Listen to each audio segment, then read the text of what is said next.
So let's talk about Uganda. Right now, the nation is standing at a major political crossroads. And what we're going to do in this explainer is dive deep into the choice that's in front of them, because it's a face-off between two incredibly powerful and totally opposite visions for the future. And really, it all boils down to this one big question. On one side, you've got this passionate call for radical change, a complete reset. But on the other side, there's the promise of stability, of sticking with a path that's already known. It's a classic political tug-of-war. But in Uganda, you can just feel that the stakes are incredibly high. All right, so let's start with the challengers, the National Unity Platform, or NUP. And you got to understand, their message isn't just a list of policies. No, they're framing it as a covenant, a kind of sacred, personal promise made directly to the Ugandan people. And here it is, their rallying cry. Just 3 simple words, but wow, they carry a ton of weight. A new Uganda now. Notice that last word, now. It's not about some far-off future plan. This is all about immediate, urgent, right this second transformation. It's a slogan designed to tap into that deep feeling of frustration and that hunger for something, anything, different. So, what's fueling this whole thing? Well, it's a movement they call people power. And it's more than just politics. They're positioning themselves as a kind of moral force. The whole idea is to take all that widespread unhappiness with how things are and to channel it, to turn it into this powerful movement for a fundamental, ethical reboot of the country. So, what's in this covenant they're promising? Well, the pillars are really clear, and they hit you right in the gut. We're talking about restoring freedoms, finally putting an end to corruption, getting citizens actually involved in politics again, and making things transparent. I mean, these are powerful ideas that speak directly to the things that keep a lot of voters up at night. Okay, but here's where things get, well, complicated. Because like any big, bold promise, the reality on the ground is a bit messy. This whole covenant, this promise of a new, transparent Uganda, it's being put to the test. And not by their political opponents, but from inside their own house. And this, right here, is the real twist in their story. Think about it.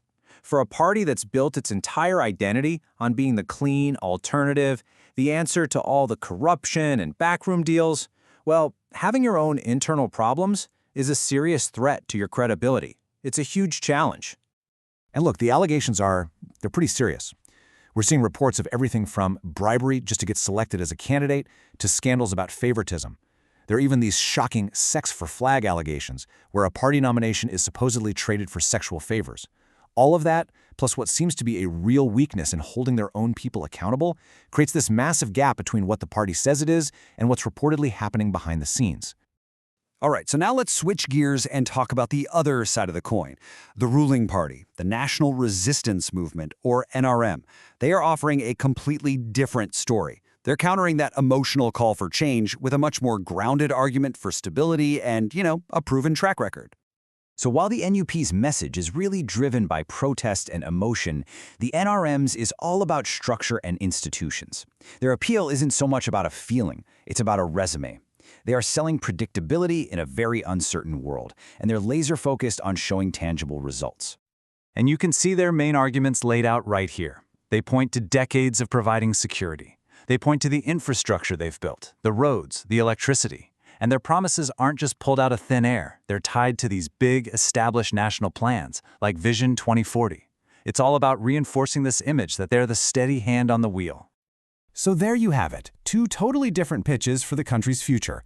One is all about a moral reset, and the other is about sticking with what's known and what's been delivered. Let's really put them head to head and see how these 2 narratives stack up. This table, honestly, it just lays it all out so clearly. Just look at the NUP side for a second. You have this powerful emotional appeal for transparency and change, but it's being directly weakened by this internal reality of scandals and weak accountability. Then you jump over to the NRM column, and it's a completely different story. Their whole appeal is stability, and they back it up with a history of delivery.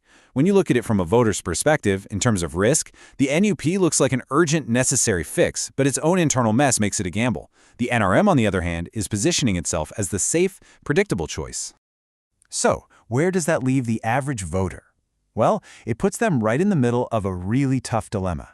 This is not a simple choice between a good guy and a bad guy. It's a much more complex calculation of hope, risk, and the hard truth of reality. And really, it all boils down to this.